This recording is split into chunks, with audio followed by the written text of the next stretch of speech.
জান্নাত, আজ আমাদের রিলেশনের 1 মাস হয়ে গেল, অথচ তুমি আমাকে এখনো পর্যন্ত তোমার একটা ছবি দিলে না। প্লিজ আজকে একটা ছবি দাও তোমার। তোমাকে বলছি না এসব ছবির আবদার করবে না। যদি দেখার শখ থাকে তাহলে আমাদের বাড়িতে এসে দেখে যাও। এটা কেমন কথা তুমি বলো? এখন কি আমি যেতে পারবো? তুমি বোঝার চেষ্টা করো না কেন? একটা ছবি দিলে কি হবে? তোমাকে বলেছি না যদি দেখতে চাও তাহলে আমার বাড়িতে আসো। আমার এসব জোরাজুরি ভালো লাগে না। তোমার বাড়িতে কিভাবে যাব? আমি কিছু জানি না।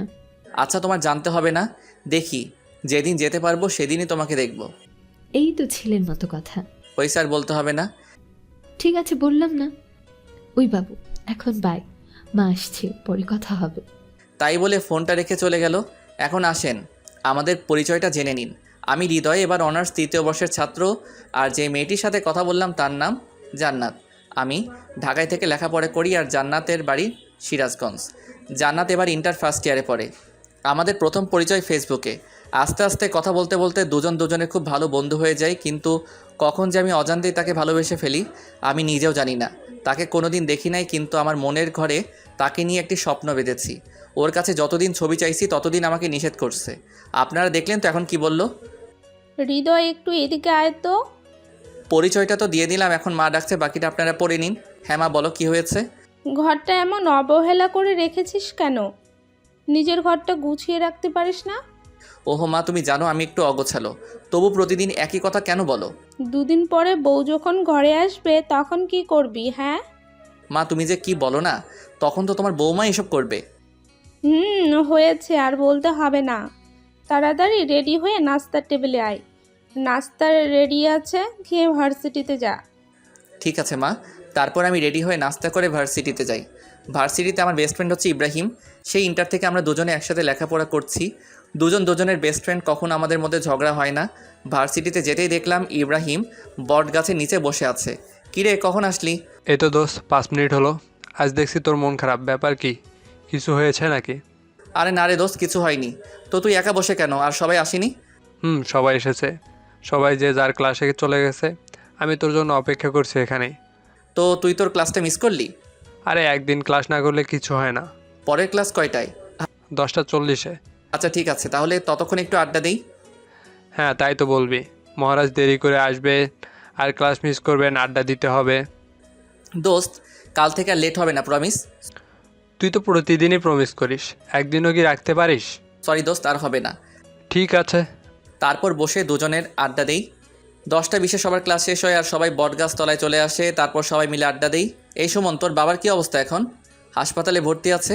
সুমনের কোনো বড় ভাই নেই, তাই খুব কষ্ট করে লেখাপড়া করে আর বাবা মাকে দেখাশোনা করে, যার কারণে আমরা সবাই সুমনকে একটু বেশি ভালোবাসি। ওই আগের মতোই রে। আচ্ছা, ডাক্তার কি বলছে? ডাক্তার বলেছে সময় লাগবে, কিন্তু নিশ্চয়তা নেই। মন খারাপ করিস না দোস্ত, সব কিছু ঠিক হয়ে যাবে। দোয়া করিস দোস্ত। আমরা তো সব সময় দোয়া করি। আর তোর মা বাবা তো আমাদের মা বাবার মতোই, তাই না? হ্যাঁ অবশ্যই। তাহলে এমন কথা বললি কেন? সরি দোস্ত, ভুল হয়ে গেছে, আর বলবো না। ঠিক আছে। আচ্ছা মিলি, আজকে মেকআপ করিস নাই নাকি? তুই আবার আমার মেকআপ নিয়ে কথা বলছিস? আচ্ছা হৃদয়, মিলির পিছনে তোর না লাগলে কি পেটের ভাত হজম হয় না নাকি? একদম ঠিক বলেছিস, শালা সারাক্ষণ আমার পিছনে লেগে থাকে। হইছে, এখন সাপোর্ট পাইয়ে এত লাফালাফি করতে হবে না। তুমি যে মেকআপ ম্যান তা তো সবাই জানে। সারাক্ষণ মেকআপ নিয়ে ব্যস্ত। এবার কিন্তু বাড়াবাড়ি হয়ে যাচ্ছে হৃদয়। আচ্ছা বোন, ভুল হয়েছে, মাফ করে দে। হয়েছে, এত ঢং করতে হবে না। বাহ, না চাইলেও দোষ। আচ্ছা ঠিক আছে, আজকের পর আর কোনো দিন তোর কাছে মাফ চাইবো না। আচ্ছা তোরা কি শুরু করলি বলতো? আচ্ছা সব কিছু বাদ দে তো দোস্ত, খুব ক্ষুধা পাইছে, চল ক্যান্টিনে যাই। তোর ক্ষুধা লাগছে, তুই মিলিরে নিয়ে যা। আমাদের ক্লাসের সময় হয়ে গেছে, আমি আর ইব্রাহিম ক্লাসে গেলাম। যখন তোদের আবার ক্লাস আছে। ক্লাস না থাকলে কি আমি যাই? সবই বুঝি, না খাবার ধান্দা শুধু। ওই কি বললি তুই? তোদের আমি খাওয়াই না? প্রতিদিন যে ক্যান্টিনে বসে এটা ওটা খাস, কি খাওয়াই? আহা চল তো হৃদয়। আচ্ছা ঠিক আছে, তোরা ক্যান্টিনে গিয়ে বস, আমরা ক্লাস করে আসছি। তারপর একসাথে খাওয়া দাওয়া করব। আর তোদের যদি দেরি না পছন্দ হয় তাহলে খেয়ে নিতে পারিস, আমি এসে বিল দেবো, সমস্যা নাই। সত্যি দিবি তো? হ্যাঁ দেবো, এখন যা তোরা। তাই বলে ওদেরকে রেখে আমি আর ইব্রাহিম ক্লাসে চলে গেলাম। ক্লাসে ঢুকতে দেখি নতুন একটা স্যার জয়েন করছে আজকে তার ক্লাস। স্যারের আজ আমাদের প্রথম ক্লাস, তাই আজকে পরিচয় পর্বের মধ্য দিয়ে ক্লাস শেষ করে বেরিয়ে ক্যান্টিনে চলে যাই। ক্যান্টিনে গিয়ে দেখি হারামিগুলো বসে আছে। কিরে তোরা কিছু খাসনি? তোদের ছাড়া আমরা কখনো কিছু খাইছি? আরে বোকা, খাইলে কি হইতো? কিছু হতো না, কিন্তু তোদের ছাড়া আমরা খাবো না, তাই খাইনি। আচ্ছা খাসনি, ভালো করছস তো। এখন কি খাবি বল? এখন আর বেশি কিছু খাবো না, হালকা নাস্তা করলেই হবে। আচ্ছা তাহলে সিঙ্গারা আনি, তোরা বস। তাই বলে আমি সিঙ্গারা আনতে গেলাম, সাথে কোল্ড ড্রিঙ্ক নিলাম। তারপর সবাই নাস্তা করে কিছুক্ষণ আড্ডা দিয়ে বাসায় ফিরলাম। বাসায় এসে লাঞ্চ করে বিকালে একটা ঘুম দিলাম। সন্ধ্যায় ঘুম থেকে উঠে দেখি মোবাইলে 29টা মিসড কল। চেক করে দেখি জান্নাতের কল ছিল। আজ আমি শেষ। কি মরণের ঘুমাচ্ছিলাম, ফোনটা বাজছিল বুঝতে পারিনি। জান্নাত তো আজকে আমাকে মেরেই ফেলবে। তাড়াতাড়ি করে জান্নাতকে একটা ফোন করলাম। হ্যালো জান্নাত। সরি, কে আপনি?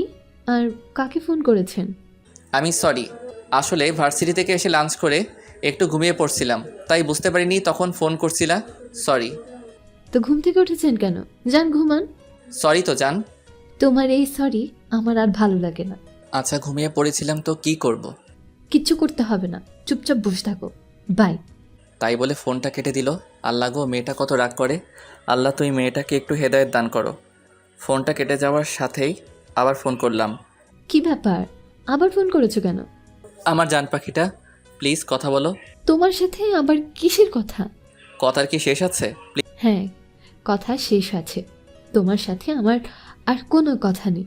প্লিজ জান, এমনটা করো না, প্লিজ কথা বলো। আচ্ছা ঠিক আছে, বলো কি বলবে। I love you. এটা ছাড়া আর কোনো কথা আছে? আছে তো। তো সেই কথা বলো। আমার না খুব ইচ্ছা করছে তোমার কাছে ছুটে যেতে। তো আসো না কেন? কি করব বলো? সিরাজগঞ্জ তো আমার কোনো রিলেটিভ নেই যে তার পাশেই যাব। রিলেটিভ না থাকলে কি আসা যায় না? যাওয়া যায় তো, কিন্তু আমি তো কিছুই চিনি না, কোথায় যেতে কোথায় চলে যাব। তুমি কোন দুনিয়ার মানুষ? কেন? তুমি ডিজিটাল যুগে এসে হারিয়ে যাওয়ার ভয় করছো?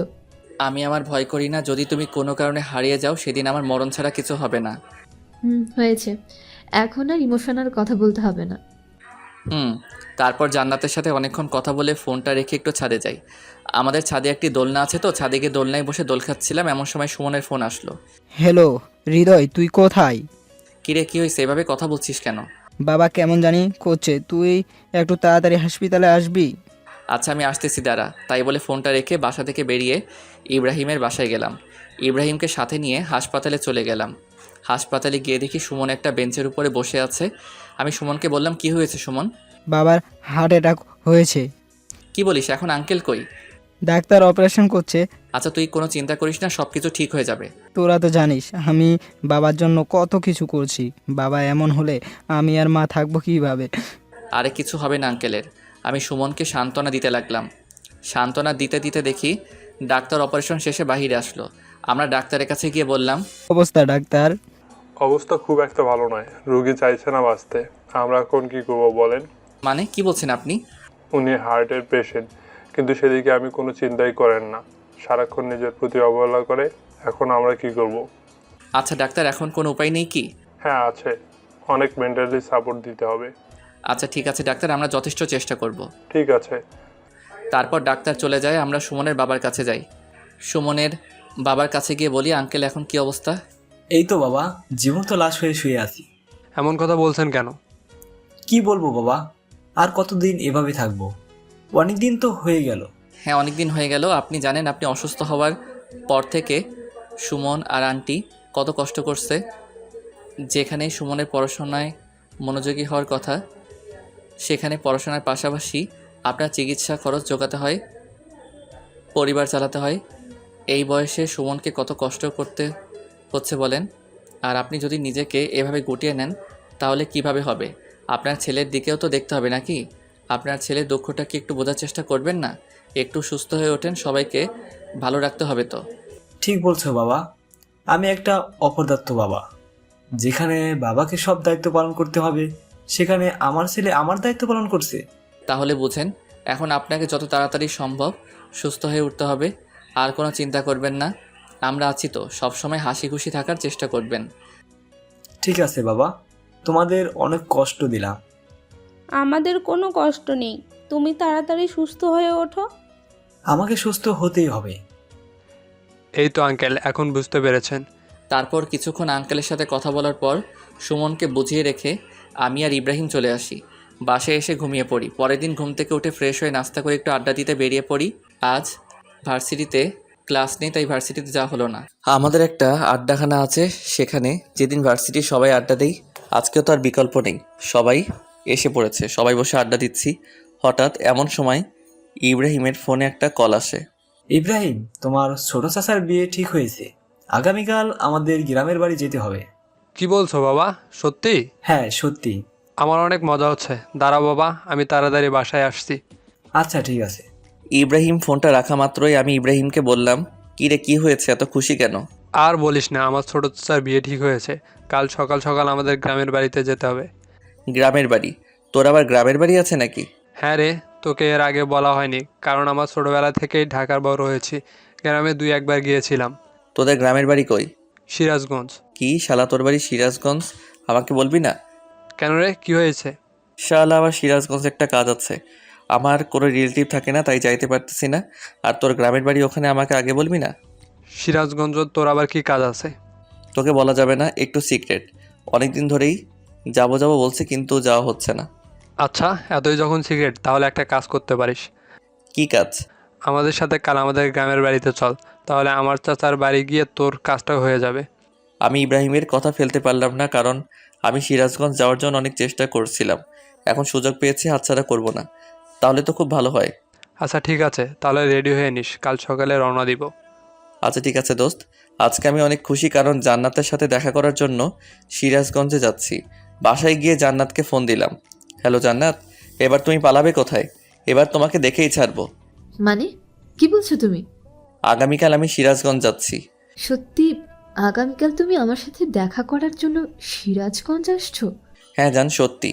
শুধু একদিনের জন্য না, বেশ কিছুদিন থাকবো। বাহ, তাহলে তো খুব খুশির খবর। কিন্তু কোথায় আসবে, কার বাসায় আসবে? আমার বেস্ট ফ্রেন্ডের বাড়িতে। তোমার আবার বেস্ট ফ্রেন্ড সিরাজগঞ্জে কিভাবে হলো? আরে বলো না, আমার বেস্ট ফ্রেন্ডের গ্রামের বাড়ি সিরাজগঞ্জ, আমি জানতামই না। আজকে জানলাম, তাই আর দেরি করছি না, আগামীকাল চলে যাব। আচ্ছা ঠিক আছে, দেখে শুনে এসো। ওকে যান। এভাবে জান্নাতের সাথে অনেকক্ষণ কথা বললাম। তারপর মা বাবাকে জানালাম আগামীকাল সিরাজগঞ্জ যাব ইব্রাহিমের চাচার বিয়েতে। মা বাবা রাজি হয়ে যায়, কারণ তারা জানে ইব্রাহিম আমার বেস্ট ফ্রেন্ড। রাত্রে আমার সব কাপড় চোপড় গুছিয়ে নিলাম। পরের দিন সকালে আমি, ইব্রাহিম আর ওর মা বাবা সবাই সিরাজগঞ্জের উদ্দেশ্যে রওনা দিলাম। দীর্ঘ 5 ঘন্টা যাত্রা করার পর আমরা বাসায় পৌঁছালে ইব্রাহিমের গ্রামের বাড়িতে যেয়ে বাড়ির কলিং বেল বাজাতেই হুট করে কি যেন আমার মাথায় একটা লাঠি দিয়ে বাড়ি দিল। আমি কিছু বুঝে ওঠার আগেই মেয়েটা সামনে থেকে দৌড়ে পালালো। পাশে দেখে ইব্রাহিম বলল, কিছু মনে করিস না দোস্ত, এটা আমার পাগলির ছোট বোন। অনেকদিন ধরে গ্রামে আসি না তো, তাই আমাকে মারার জন্য এসেছিল, কিন্তু ভুল করে তোকে মেরে ফেলছে। তোর আবার বোন আছে? হ্যাঁ রে, ও তো ছোটোবেলা থেকেই গ্রামে থাকে। গ্রাম ছেড়ে নাকি ওকে যেতে মন চায় না। বাহ, ভালো তো। আচ্ছা, আমরা কি গেটে দাঁড়িয়ে কথা বলবো নাকি ভিতরে যাব? হ্যাঁ বাবা, ভিতরে চলো। তারপর আমরা বাসার ভিতরে যাই। ভিতরে গিয়ে দেখি মেয়েটি বসে আছে। আঙ্কেল আন্টি সবাই যে যার রুমে গেল। ইব্রাহিম তার ছোট বোনকে বলল, মিম, এটা আমার বেস্ট ফ্রেন্ড হৃদয়, ওকে একটা রুমের জায়গা দে, আমাদের সাথেই থাকবে। ঠিক আছে ভাইয়া। আমি মেয়েটার দিকে হাঁ করে তাকিয়ে আছি। সত্যি মেয়েটা দেখতে অসম্ভব সুন্দর, কিন্তু বেশিক্ষণ তাকিয়ে থাকতে পারলাম না, কারণ সে আমার বেস্ট ফ্রেন্ডের ছোট বোন আর আমি অন্য একজনকে ভালোবাসি। যাই হোক, তারপর আমাকে একটি রুমে নিয়ে গেল আর বলল, এটা আপনার থাকার রুম, যান ফ্রেশ হয়ে একটু রেস্ট নেন। তোমাকে ধন্যবাদ। মেয়েটা ওয়েলকাম জানিয়ে চলে গেল। হঠাৎ আমার ফোনে কল বেজে উঠল। জান্নাত ফোন করেছে। তাহলে তুমি সিরাজগঞ্জ এসেই গেলে? তুমি কিভাবে জানলে? এখন থেকে তোমার প্রত্যেকটা কদমই আমি দেখতে পাবো। মানে কিভাবে? সেটা তো তোমাকে বলা যাবে না। আচ্ছা, তুমি এখন লাল শার্ট পরে আছো না? তুমি এগুলো কিভাবে বলছো? সব জানতে পারবে। এখন থেকে তুমি আমার নজরে নজরে থাকবে। তুমি কখন কি করছো সব কিছুই আমি জানতে পারবো। আমি কিছুতেই বুঝতে পারছি না, জান্নাত এগুলো কিভাবে জানে। আচ্ছা জান্নাত, তুমি কি আমাকে একটু খুলে বলবে? সময় হোক, সব কিছু জানতে পারবো। এটা আবার কেমন কথা? আমার সাথে লুকোচুরি খেলছো? যা মনে করবে তাই। তোমার জন্য এত কষ্ট করে আমি সিরাজগঞ্জে আসলাম, আর তুমি? এত কথা বলো না তো। এখন ফোন রাখলাম, পরে কথা হবে, বাই। এটা বলে জান্নাত ফোনটা রেখে দিল। আমি তো বিছানার উপর বসে গেলাম।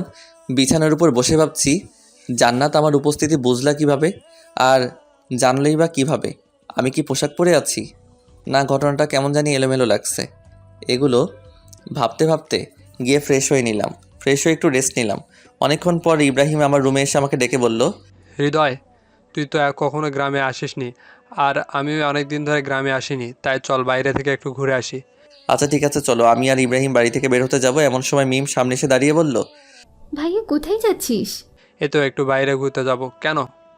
তুই তো অনেকদিন যাবৎ গ্রামে আসিস না। গ্রামের রাস্তাঘাট কি তোর মনে আছে? তাই তো, আমরা তো এ কথা একদমই মনে ছিল না। আচ্ছা, যাওয়ার সময় সুজনকে সাথে নিয়ে যাস। আচ্ছা ঠিক আছে। সুজন ইব্রাহিমের বড় চাচার ছেলে, কিন্তু বয়সে আমাদের ছোট। সুজনকে নিয়ে গ্রামে ঘুরছি। সত্যি গ্রামের দৃশ্য অনেক সুন্দর। আশেপাশে ক্ষেত খামার আর তার মাঝখান দিয়ে রাস্তা। খুব মজা হচ্ছিল। চারপাশে পাখির কিচিরমিচির শব্দ। সত্যি শহরের সাথে গ্রামের কখনো তুলনা হয় না। ঘুরতে ঘুরতে হঠাৎ জান্নাতের একটা SMS আমার ফোনে আসলো। বাইরে ঘুরেছো ঠিক আছে, কিন্তু এলাকার অন্য কোনো মেয়ের দিকে তাকালে কিন্তু চোখ তুলে ফেলবো। ও আল্লাহ, জান্নাত আমার প্রতিটা খবর কি করে জানছে? জান্নাত এখন কোথায় আছে আমি তো কিছুই বুঝতে পারছি না। আর আমার খবরগুলো কিভাবে পাচ্ছে আমার তো মাথায় আসছে না। আচ্ছা তুই কোথায় আছো বলো তো? ঠিক সময় আসুক সব কিছু জানতে পারবে। তোমার জন্য এত কষ্ট করে আমি আসলাম, আর আমার সাথে দেখাই করছো না? কিচ্ছু বলার নাই, অপেক্ষা করো। সবুরে মিমা ফলে। কি আর করার, কোনো উপায় নেই জান্নাতকে দেখার। গ্রামটা ঘুরে দেখা শেষে বাসায় ফিরি। বাসায় ফিরে রুমে রেস্ট নিচ্ছি। এমন সময় দেখলাম মিম বারবার আমার রুমের সামনে দিয়ে ঘুরপাক খাচ্ছে। আমি বুঝলাম না ব্যাপারটা কি। মেয়েটা আমার রুমের সামনে দিয়ে এমন ঘোরাঘুরি করছে কেন? একটু পর ডিনারের জন্য ইব্রাহিম এসে ডেকে গেল। তারপর ডিনার শেষে রুমে এসে শুয়ে আছি। একটু পর আমার ফোনে মেসেজ আসলো। কি ব্যাপার, সারাদিন রুমের মধ্যে শুয়ে বসে থাকো, খারাপ লাগছে না? তুমি কোথায় আছো এখন? আর তুমি কিভাবে বুঝলে আমি রুমের মধ্যে বসে আছি? তোমাকে বলেছি না, তোমার প্রত্যেকটা কদম এখন থেকে আমি দেখতে পাবো। তাহলে আমার সামনে আসছো না কেন? সঠিক সময় আসুক, ঠিকই সামনে যাব। আচ্ছা, তোমাকে যেটা বলার জন্য মেসেজ দিয়েছি, চলো কাল দেখা করি। সত্যিকার দেখা করবা? হ্যাঁ, দেখা করব। কাল স্কুলের মাঠে চলে এসো, দেখা হবে। কিন্তু আমি তো স্কুলের মাঠটা চিনি না, কিভাবে যাব? তুমি বাসা থেকে বেরিয়ে ডান দিকে একটা রাস্তা আছে, সেই রাস্তা দিয়ে সোজা চলে আসবে। তারপর সামনে একটা মোড় দেখতে পাবে, সেখান থেকে উত্তর দিকে একটু সামনে গেলেই স্কুলের মাঠ পড়বে, আর সেখানে আমরা দেখা করব। আচ্ছা ঠিক আছে যান। সত্যি আজ আমি অনেক খুশি। কাল জান্নাতের সাথে দেখা হবে এটা ভাবতেই আমি খুশিতে আত্মহারা হয়ে যাচ্ছি। কাল প্রথম জান্নাতের সাথে আমার দেখা হবে। আমি খুবই এক্সাইটেড হয়ে আছি। জান্নাতের কথা ভাবতে ভাবতে কখন ঘুমিয়ে গেছি বুঝতে পারছি না। পরের দিন সকালে ঘুম থেকে উঠে নাস্তা করে স্কুলের মাঠে চলে যাই, কিন্তু কোথাও জান্নাতকে দেখতে পারছি না। হঠাৎ সামনে থেকে 4-5টা মেয়ে আসলো। কি ব্যাপার, এখানে দাঁড়িয়ে কি করেন?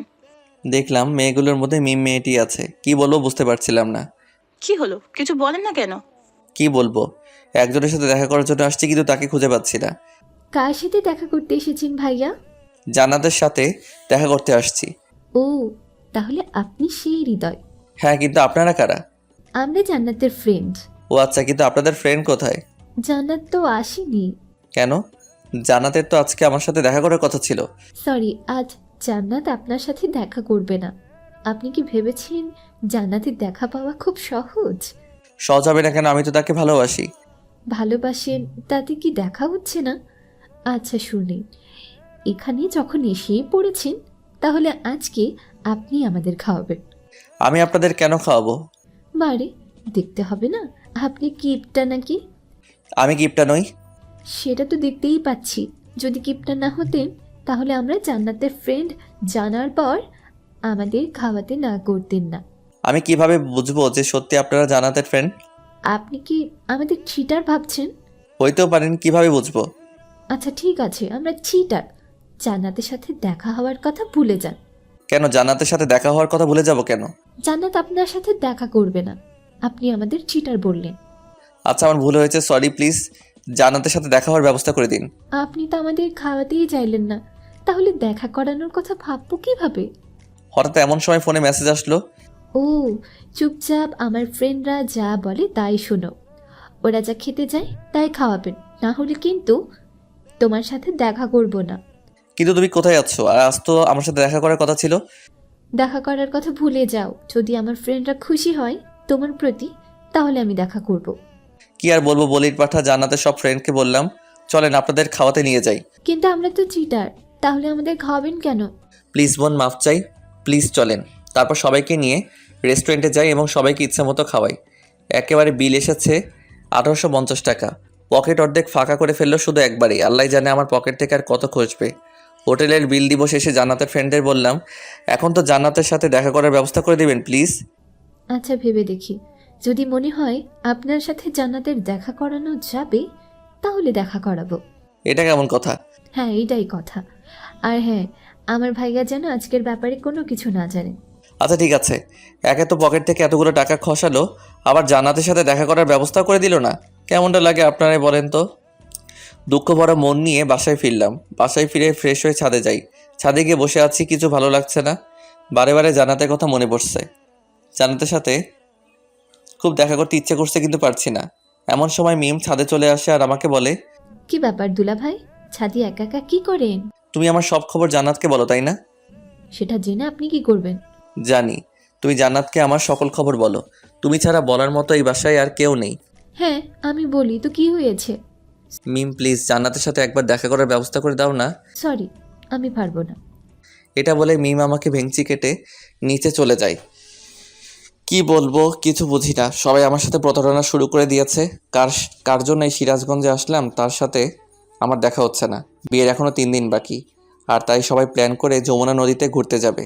ইব্রাহিমের বাড়ি থেকে যমুনা নদী বেশি দূর না, তাই প্ল্যান অনুযায়ী পরের দিন সকালে যমুনা নদীতে ঘোরার জন্য বেরিয়ে পড়ি। যমুনা নদীর বাড়ি গিয়ে সবাই অনেক আনন্দ করেছি। নদীতে প্রচুর স্রোত বইছে। নদীর ধারে কিছুক্ষণ আড্ডা দেওয়ার পর সবাই মিলে প্ল্যান করি নৌকায় করে কিছুক্ষণ ঘুরবো। কথা মতো একটা নৌকায় উঠে পড়ি। আজ জীবনের প্রথম নৌকায় উঠছি, খুব ভয় করছে যদি নৌকা থেকে পড়ে যাই বা নৌকাটা ডুবে যায়। কিন্তু সবাই নৌকায় অনেক মজা নিচ্ছে। সবাই নৌকার উপর নাচানাচি করছে। আমি সাঁতার জানি না, তাই আমার ভয়টা অনেক বেশি ছিল। ইব্রাহিমও সাঁতার জানতো না, কারণ ও ছোটো থেকেই ঢাকায় বড় হয়েছে। ইব্রাহিম আর আমি খুব ভয় পাচ্ছিলাম। সবাই নাচানাচি করছে, খুব মজা করছে তারা। তাদের দেখে খুব হিংসা হচ্ছিল। উফ, আমিও যদি ওদের সাথে একটু নাচতে পারতাম। কিন্তু আমার তো ভয় করছে যদি নৌকাটা ডুবে যায়। সব কিছু ভুলে ভাবলাম যা হবার হবে, সবার সাথে আমিও নাচবো। সবার সাথে নাচতেছি, হঠাৎ এমন সময় একজনের সাথে ধাক্কা লেগে আমি নৌকার উপর থেকে নদীর ভেতরে পড়ে যাই। আমি সাঁতার জানি না, পানির মধ্যে সাহায্যের জন্য চিৎকার করছি, কিন্তু স্রোতে আমি নিজেকে কন্ট্রোল করতে পারলাম না। পানির স্রোতের মধ্যে আমি হারিয়ে যেতে লাগলাম। এমন সময় মিম নদীতে লাফ দিয়ে আমাকে খুঁজতে লাগে, কিন্তু কিছুতেই খুঁজে পাচ্ছিল না। অনেকক্ষণ খোঁজাখুঁজির পরে আমার দেহটা খুঁজে পাই। তারপর আমার দেহটি নৌকার উপরে উঠায়। আমার দেহ নৌকার উপরে উঠিয়ে তাড়াতাড়ি করে নদীর পাড়ে নিয়ে যাওয়া হয়। নদীর পাড়ে নিয়ে আমার পেটে চাপ দিয়ে পেট থেকে পানি বের করা হয়। পানি বের করার পরও আমার জ্ঞান ফেরে না। কি করবে কেউ বুঝতে পারছে না। এমন সময় মিম আমার মুখটা একটু ফাঁকা করে মিমের মুখ আমার মুখে বসিয়ে ফু দিতে শুরু করে। সবাই চেয়েছে মিমের কাণ্ড দেখে হাঁ করে তাকিয়ে আছে। কিছুক্ষণ ফু দেওয়ার পরে আমি লাফ দিয়ে উঠি। তারপর আমাকে নিয়ে হাসপাতালে যাওয়া হয়। ডাক্তার আনার চিকিৎসা করা হয়। রোগীর ঠিকমতো যত্ন নিতে হবে, না হলে ভবিষ্যতে কোনো বড় সমস্যা হতে পারে। ঠিক আছে ডাক্তার, আমরা ওর ঠিকভাবে যত্ন নেব। ডাক্তার আমার চিকিৎসা করে আর বলে, তারপর আমাকে হাসপাতাল থেকে বাসায় নিয়ে আসা হয়। বাসায় নিয়ে আসার পর আমার যত্ন নেওয়া হবে খুব ভালোভাবে। বিশেষ করে মিম আমার খুব যত্ন নেয়। জান্নাত আমার কাছে ফোন করে খুব কান্না করতো আমার এমন অবস্থা দেখে। আমি পাগলিটাকে সান্ত্বনা দেওয়া ছাড়া কিছুই করতে পারতাম না। মিম আমার কাছে এসে বারে বারে মাপ চাইতো আর বলতো, সত্যি আমি জানতাম না আপনি সাঁতার জানেন না। আমি তো মজা করে আপনাকে ধাক্কা দিয়েছিলাম, কিন্তু আপনার এমন অবস্থা হবে আমি বুঝতে পারিনি। আমাকে মাফ করে দেবেন প্লিজ। বোকা সমস্যা নাই, তুমি তো না বুঝেও করেছো। তুমি যদি জানতে আমি সাঁতার জানি না তাহলে তো আর করতে না। এসব চিন্তা বাদ দাও। আজ তোমার জন্য আমি বেঁচে গেছি। আজ তোমার জন্য আমি বেঁচে আছি। তুমি আমায় আবার দ্বিতীয়বারের মতো জীবন বাঁচালেন। তোমার কাছে আমি ঋণী। আমার জন্য এত কিছু হলো, আর আপনি সত্যি আপনি অনেক বড় মনের একজন মানুষ। আর তোমার জন্যই তো আমি নতুন জীবন পেয়েছি। তোমাকে ভুল বুঝবো কিসের জন্য? এখন থেকে আমি আপনার বেশি করে যত্ন নেব। থাকবো না, এত বেশি যত্ন নিতে হবে না। তোর ফ্রেন্ড জানতে পারলে আবার আমার উপর রাগ করবে। জান্নাত আপনাকে কিছু বলবে না। কেন কিছু বলবে না কেন? কারণ আমি সবার মতো না। জান্নাত আমাকে খুব ভালোভাবেই চেনে। তোমাদের ফ্রেন্ডশিপ তোমরাই ভালো বোঝো, কিন্তু আমার উপর রাগ করলে কিন্তু আমি দায়ী নই। তোমাকে রাগ ভাঙিয়ে দিতে হবে। আচ্ছা ঠিক আছে, আমি রাগ ভাঙিয়ে দেব। এখন হ্যাপি? আচ্ছা, এখন একটু রেস্ট নেন, আপনার সাথে পরে কথা বলি। এরপর থেকে মেয়েটি আমার খুব যত্ন নেওয়া শুরু করে।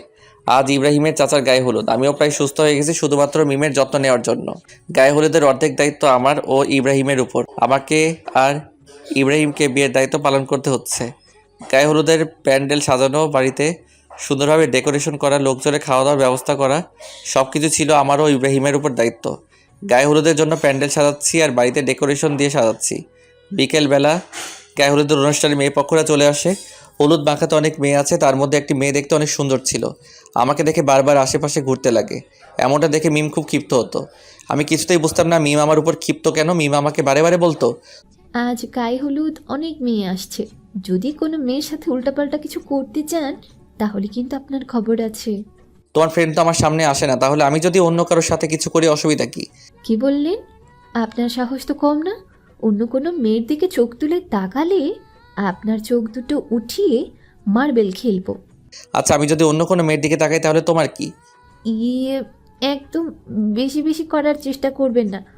আমি কিন্তু জান্নাতকে সব কিছু বলে দেব। শুধু একবার বলে দেখো, তোমার অবস্থা খারাপ করে দেব। কি করবেন শুনি? আমি কি করব আমি নিজেও জানি না। প্লিজ বোন, জান্নাতকে কিছু বলো না। আমি তো জান্নাতকে বলে দেব, দেখি আপনি কি করেন। প্লিজ, আমি তোমার কাছে হাত জোর করছি, প্লিজ জান্নাতকে কিছু বলবে না। আচ্ছা ঠিক আছে। দেখতে দেখতে গায়ে হলুদ শেষ হলো। রাত্রে জান্নাতের সাথে ফোনে কথা বলছি। তুমি গায়ে হলুদের সময় মেয়েদের দিকে তাকিয়েছিলে কেন? ফোন? কোন মেয়ের দিকে তাকাইলে আমার, তোমাকে কে বলে এটা? যে বলার সে বলেছে, তুমি বলো অন্য মেয়েদের দিকে কেন তাকিয়েছো? সত্যি আমি তাকাইনি, ওই মেয়েটা আমার দিকে তাকিয়েছিল। না, তুমি ওই মেয়ের দিকে তাকিয়েছিলে, আমি জানি। সব ছিল একরকম। ওই জান্নাত, সত্যি আমি অন্য কোনো মেয়ের দিকে তাকাইনি, আমি শুধু তোমাকেই ভালোবাসি। তোমাকে ছাড়া অন্য কোনো মেয়ের কথা ভাবতেও পারি না। তুমি সব মিথ্যা কথা বলছো, আমি জানি সব কিছু। আর তাই আজকের পর থেকে তুমি আর আমার সাথে কোনো কথা বলবে না। কথা বলতে বলতে ভালো লাগছিল না, তাই ছাদে যাওয়ার জন্য রুম থেকে বেরিয়ে হাঁটতে থাকি। সিঁড়ির সামনে মিমের রুম। ফোন কথা বলতে বলতে চলে যাচ্ছি, এমন সময় খেয়াল করলাম আমার ফোনে যে ভয়েস যা আসছে তা মিমের রুম থেকেও আসছে। আমি বুঝতে পারছিলাম না। তারপর সব কিছু ভালোভাবে দেখে বুঝলাম যে মিমি আমার সেই জান্নাত। তাই তো বলি যে মিমের কণ্ঠটাও আচরণ এমন কেন লাগছে কেন। আমার কথা বুঝতে পারছো? আজকের পর তুমি আমাকে একদম ফোন দিবা না। আজ থেকে তোমার সাথে আমার ব্রেকআপ। ঠিক আছে, আমার সাথে কথা বলতে হবে না, আমিও তোমার সাথে কথা বলবো না। যাও, তুমি তোমার মতো থাকো। এটা বলে ফোনটা রেখে দেই। তারপর আমি তোমার রুমে চলে যাই। একটু পর মেয়েরা আমার রুমে দৌড়ে আসছে, আমাকে বলতে লাগলো, ওই, আপনি আমার ফ্রেন্ডকে কি বলেছেন? হ্যাঁ, জান্নাত কান্না করছে কেন? ওর সাথে কথা বলবো না তাই। এই আপনার ভালোবাসা? ছি, যার জন্য আপনি ঢাকা থেকে সিরাজগঞ্জ আসলেন তার সাথে কথা বলা বন্ধ করছেন। আপনার কখনো ভালো হবে না। মিম এসব কথা বলে যাচ্ছিল, এমন সময় আমি মিমকে জড়িয়ে ধরি। কি করছেন আপনি? আপনি আমাকে জড়িয়ে ধরছেন কেন? তাই তো আমি তোমাকে জড়িয়ে ধরেছি। কেন? আচ্ছা, 1 মিনিট দাঁড়াও, আমি জান্নাতকে ফোন করে একটু বলে নেই যে আমি তোমাকে কেন জড়িয়ে ধরেছি। এটা জান্নাতকে বলার কি আছে? তুমি এমন তোতলাচ্ছ কেন? কই তোতলাচ্ছি? তোতলাচ্ছি না তো, এমনি। আচ্ছা, তাহলে আমি জান্নাতকে একটা ফোন দিই। জান্নাতকে কেন ফোন দেবেন? কারণ তুমি আমার জান্নাত, তাই। আমি আপনার জান্নাত হতে যাব কেন? ও আচ্ছা, তাই না? হ্যাঁ, এই তো আমি আপনার ফ্রেন্ডের ছোট বোন। আচ্ছা, এখনই প্রমাণ হয়ে যাবে, 1 মিনিট ওয়েট। আমি জানতে একটা ফোন দেই। এটা বলে জান্নাতের নাম্বারে ফোন দিলাম আর মিমের ফোনটা বেজে উঠল। আপনার মোবাইল বাজছে কেন? মোবাইলটা একটু দেখি। কে ফোন করেছে আপনাকে দেখি? না, মানে কেউ ফোন করেনি, আপনাকে দেখতে হবে না। আমি তো দেখেই ছাড়বো। মোবাইলটা দাও বলছি। না, আমি কিছুতেই মোবাইল দেব না। এটা আমার পার্সোনাল ফোন, আপনাকে কেন দেব? আমি কিছু জানি না, আমি নেব। মিমের সাথে জোরাজোরি করতে করতে আমি বিছানার উপর পড়ে যাই আর মিম আমার বুকের উপর পড়ে যায়। দুজন দুজনের খুব কাছে চলে এসেছি। দুজনে দুজনের নিঃশ্বাস অনুভব করতে পারছি। আমার কাছে কেন তুমি পরিচয় গোপন করলে বলো? তোমাকে পরীক্ষা করতে চেয়েছিলাম। তো তোমার পরীক্ষা কি শেষ হয়নি? হয়েছে। তাহলে এখন স্বীকার করলে তো তুমি আমার জান্নাত? এখন আর না স্বীকার করে উপায় আছে? তাহলে এখন ছোট্ট করে একটা মিষ্টি দাও। কেন মিষ্টি দেব কেন? বারে, আমার সাথে এতদিন অভিনয় করলে, আমাকে এত কষ্ট দিলে, তার বিনিময়ে এখন আমাকে মিষ্টি দেবে না? না, দেব না। এটা বললে জান্নাত আমার বুকের উপর থেকে উঠে যেতে চাইল। আমি ওর হাত ধরে টান দিয়ে আবার বুকের মধ্যে টেনে নিলাম আর তারপর জান্নাতের ঠোঁটে আমার ঠোঁট লাগিয়ে ভালোবাসার প্রথম ছোঁয়া এঁকে দিলাম। এভাবে 3 মিনিট থাকার পর মিম আমাকে ছাড়িয়ে দৌড়ে তার রুমে পালিয়ে যায়। পাগলিটা আজ অনেক শরম পাইছে। পাবারই কথা, ভাবতেও পারিনি আজকে আমি ওর সাথে এমনটা করব। পাগলিটা রুমে গিয়ে ঘাপটি মেরে শুয়ে আছে। আমি মিমের রুমে গিয়ে মিমের কাঁধে হাত রাখলাম। আমার হাত রাখা দেখে মিম বিছানা থেকে উঠে দাঁড়িয়ে পড়ল। আমি মিমের গালে হাত রেখে বললাম, লজ্জা পাইছো? হুম। তুমি ভাবতেও পারোনি কিভাবে ধরা পড়ে যাবে, তাই না? হুম। আচ্ছা, তুমি কিভাবে বুঝলে যে আমি জান্নাত? ওইটা সিক্রেট, বলা যাবে না। এই যে বলো, বলছি। না, বলবো না। তুমি বলবে না? আচ্ছা, তুমি এমন করতেছো কেন? আমি যেভাবেই হোক জানতে পারছি, তোমাকে সেটা জানতে হবে কেন? না, আমি শুনবো, তুমি বলো। আচ্ছা, বলতেছি। যখন তোমার সাথে কথা বলছিলাম তখন কথা বলতে বলতে ছাদে যাওয়ার জন্য রুম থেকে বেরিয়েছিলাম, আর তখন দেখলাম তোমার রুম থেকে সাউন্ড আসতেছে। তখনই বুঝতে পেরে গেছি। ও, তুমি তো তাহলে ভালো না। তোমার আড়ি পাতার অভ্যাস আছে। তোমাকে ধরার জন্যই তো আমাকে আড়ি পাততে হয়েছে। কতদিন হলো এসেছি, তুমি দেখাই দিলে না। যাও, তোমার সাথে কোনো কথা নেই। তাই বলে মুখ ঘুরিয়ে দাঁড়িয়ে আছে। আমি ওকে ঘুরিয়ে আমার সামনে নিয়ে এসে বললাম, এই পাগলি, আজ প্রথম তোমার সাথে আমার সামনাসামনি পরিচয় হলো, আর তুমি এভাবে মন খারাপ করে দাঁড়িয়ে থাকবে? থাকবোই তো, তোমার কি? এটা শোনার পর আমি জান্নাতকে আমার বুকের মধ্যে টেনে নিলাম। এবার বলো, আর রেগে থাকবে? এভাবে ভয় নিয়ে ধরেছেন কেন? আমাকে জড়িয়ে ধরার সাহস কি নেই নাকি? আছেই তো, দেখবে। দেখাও দেখি। তাই বলে জান্নাতকে খুব জোরে জড়িয়ে ধরি। দুজনে অন্য এক জগতে হারিয়ে গেছি। অনেকক্ষণ জড়িয়ে ধরে থাকার পর মিম আমাকে ছাড়িয়ে বলল, ওই যান, এখন যাও, আবার কেউ দেখে ফেলবে। আচ্ছা যান। তারপর মিমের রুম থেকে বেরিয়ে আমি আমার রুমে চলে আসি। রাতে ঘুম ধরছিল না, তাই মিমকে ফোন করে ছাদে আসতে বলি। আমিও ছাদে চলে যাই। আমি ছাদে দাঁড়িয়ে আছি। একটু পর মিম ছাদে আসলো। দুজনে ছাদে বসে গল্প করছি। গল্প করতে করতে অনেক রাত হয়ে গেছে। তারপর আমি মিমকে বললাম, আচ্ছা যান, এখন ঘুমাতে হবে, কালকে আবার বিয়ে, অনেক কাজ আছে। তাই তো। আচ্ছা চলো এখন যাই। তাই বলে আমরা দুজনে ছাদ থেকে নেমে রুমে চলে আসি। রুমে এসে ঘুমিয়ে পড়ি। সকালবেলা ঘুম থেকে উঠে নাস্তার টেবিলে বসে আছি। আমার সামনের চেয়ারে মিম বসা। খাওয়ার সময় মিম বারে বারে ওর পা দিয়ে আমার পায়ে পাড়া দিচ্ছিল আর হাসছিল। আমিও হাসছিলাম। তার পাগলামিগুলো খুব ভালো লাগে। খাওয়া দাওয়া শেষে ডেকোরেশনের কাজে লেগে পড়ি। প্রথমে পুরো বাড়িটা সুন্দরভাবে ডেকোরেশন করে সাজাই। দুপুরবেলা গোসল করে সবাই বিয়েতে যাওয়ার জন্য রেডি হই। মিম আজকে অনেক সুন্দরভাবে সেজেছে। মিমকে দেখে চোখ সরাতে পারছি না। সত্যি মিমকে দেখতে আজ অনেক সুন্দর লাগছে। আমি মিমের কাছে গিয়ে বললাম, ওই এত সুন্দর করে সেজেছে কেন? কেন, দেখতে ভালো লাগছে না? ভালো লাগছে না মানে? মনে হচ্ছে আজকে বিয়েটা তোমার আর আমার। কি যে বলো না। সত্যি আজকে তোমাকে দেখতে অনেক সুন্দর লাগছে। তোমার জন্যই তো এত সুন্দর করে সেজেছে। তাই? হুম। আমরা কথা বলছিলাম, এর মধ্যে বরকে রেডি করা হয়। তারপর আমরা কনের বাড়িতে যাওয়া উপলক্ষে রওনা দেই। অনেকক্ষণ যাত্রা করার পর কনের বাড়ির সামনে পৌঁছাতেই দেখলাম অনেক সুন্দর করে গেট সাজানো হয়েছে এবং তার সামনে গেটে কনেপক্ষের লোকজন দাঁড়িয়ে আছে। আমরা গাড়ি থেকে নেমে গেটের সামনে দাঁড়াই আর বরকে কনেপক্ষের লোকজনেরা মিষ্টি খাওয়ায় আর তারপর টাকার আবদার করে। দুলা ভাই, আমাদের মিষ্টি খাওয়ার জন্য 20,000 টাকা দিতে হবে, না হলে গেট ছাড়ছি না। এটা আবার কেমন কথা? টাকা কি গাছের পাতা নাকি? হ্যাঁ, যে বললেন পেয়ে যাবেন, 20,000 টাকা চোখে দেখেছেন? না ভাইয়া, দেখি নাই, তাই তো আজকে চাইতেছি। যদি গেটের ভিতরে প্রবেশ করতে চান তাহলে টাকা দিতেই হবে। টাকা নেবেন ঠিক আছে, কিন্তু এত বেশি চান কেন? একটু কমাই নেন। কেন? কোনো কম নেই, আমরা 15 জন আছি, সবারই তো ভাগ লাগবে নাকি? প্লিজ একটু স্যাক্রিফাইস করেন, একটু ডিসকাউন্ট দেন। কোনো ডিসকাউন্ট দেওয়া যাবে না। আমি চাচার কানে কানে বললাম। চাচা পকেট থেকে 5,000 টাকা বের করে চুপি চুপি ওদের হাতে দিয়ে দেন। আচ্ছা দিচ্ছি। চাচা পকেট থেকে টাকা বের করে ওদের হাতে দেয় আর বলে, কত দিয়েছেন দুলা ভাই?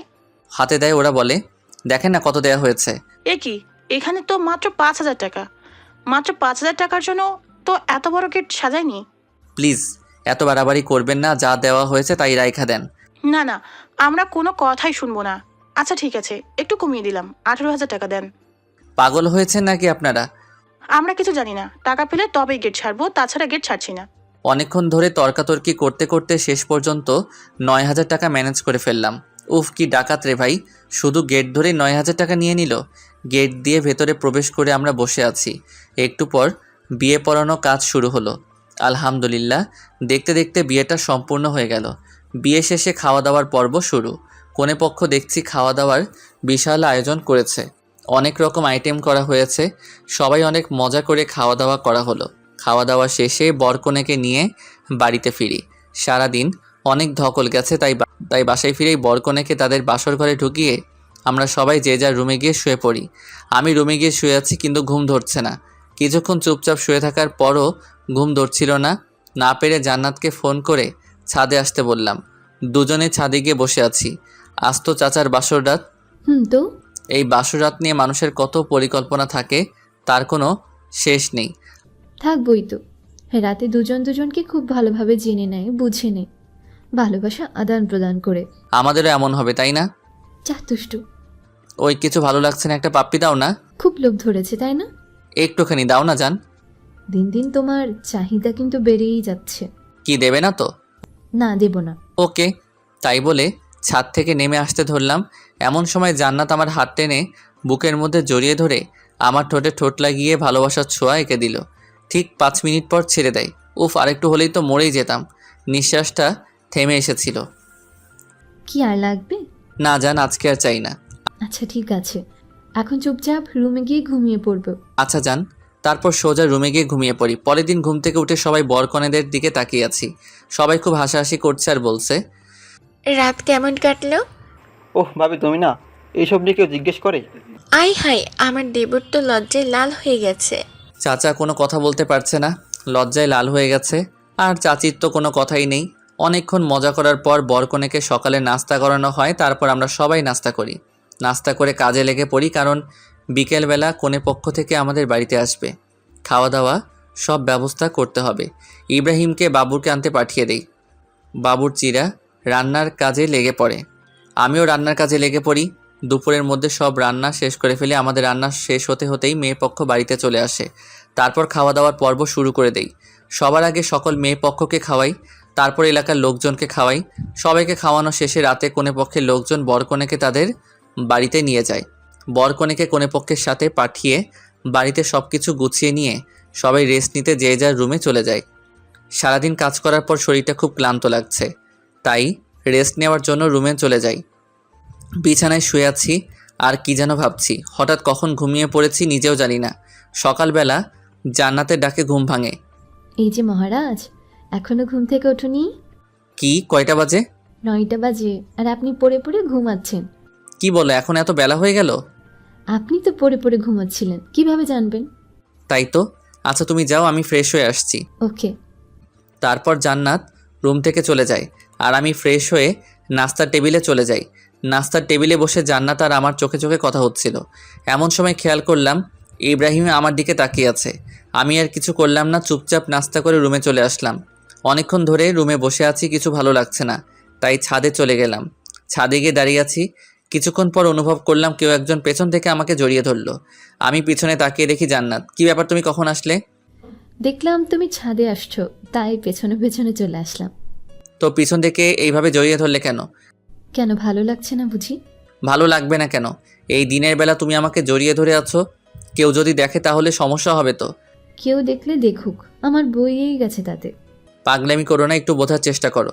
তুমি চুপ থাকবে? দেখো জান্নাত, একটু বোঝার চেষ্টা করো। এখন আমরা ছাদে আছি, যদি কেউ দেখে ফেলে তাহলে অনেক বড় সমস্যা হয়ে যাবে। তুমি চাও না তো আমি তোমাকে এভাবে জড়িয়ে ধরে থাকি? আচ্ছা ঠিক আছে, থাকো তুমি তোমার মতো, আমি গেলাম। এটা বলে জান্নাত যখন পেছনে ফিরে ছাদ থেকে নেমে যেতে চাইলো, পিছনে ফিরে জান্নাত চমকে গেল। আমি পিছনে তাকাতেই দেখি ইব্রাহিম দাঁড়িয়ে আছে। ইব্রাহিম, তুই এখানে কখন আসলি? কেন ডিস্টার্ব করলাম বুঝি? দোস্ত, এসব কি বলিস? জান্নাত, তুই নিজে যা। ভাইয়া, তুই হৃদয়কে কিছু বলবি না। তোকে নিচে যেতে বলছি, তুই নিচে যা। জান্নাত ইব্রাহিমের ধমক খেয়ে নিচে চলে যায়। এদিকে ইব্রাহিম আর আমি ছাদে রয়ে গেলাম। ইব্রাহিমে আমাকে বলছে, আমি প্রথমে যা সন্দেহ করেছিলাম তাই সত্য হলো। দোস্ত আমার কথা শোন। তুই আর কি বলতে চাস? তোকে আমি আমার বেস্ট ফ্রেন্ড ভাবতাম, আর তুই আমার সাথে এমন করলি। দোস্ত শোন, জান্নাতের সাথে আমার অনেক আগে থেকে পরিচয়। আমাদের প্রথমে ফেসবুকে আলাপ হয়, তারপর আস্তে আস্তে কথা বলতে বলতে আমাদের মধ্যে একটা সম্পর্ক গড়ে ওঠে। বিশ্বাস করো, আমি একদমই জানতাম না যে জান্নাত তোর বোন। আমি তো জান্নাতকে কখনো দেখেছিলাম না। জান্নাতকে আমি না দেখে ভালোবেসেছিলাম। তোর সাথে এখানে আসার পরে আমি জানতে পারিনি যে তোর বোন মিম আমার জান্নাত। আমি তো পরশুদিন জানতে পারলাম যে এটা আমার সেই জান্নাত যাকে আমি ভালোবাসি। দেখ হৃদয়, তুই আমার বেস্ট ফ্রেন্ড। আমার ছোটো বোন মানে তোরও ছোটো বোন। আমি আমার বোনকে অনেক ভালোবাসি আর তোকেও অনেক ভালোবাসি। আমি কোনো কারণে আমাদের বন্ধুত্বটা নষ্ট করতে চাই না। আমি কি বোঝাতে চেয়েছি তুই বুঝতে পারছিস? দোস্ত, আমি জান্নাতকে অনেক ভালোবাসি রে। আমি ওকে ছাড়া থাকতে পারবো না কিছুতেই। আর কিছুই করার নাই, প্লিজ তুই জান্নাতকে ভুলে যা। কিভাবে ভুলে যাব তুই বল? আমি কিভাবে বলবো? আমি শুধু এটুকুই বলবো, তুই মিমকে ভুলে যা। আচ্ছা, কাকে ভুলে যাব তুই বল? যাকে আমি না দেখে ভালোবেসেছি তাকে? যাকে আমি নিজের থেকেও বেশি ভালোবাসি তাকে? যে আমাকে দ্বিতীয়বারের মতো জীবনদান করলো তাকে?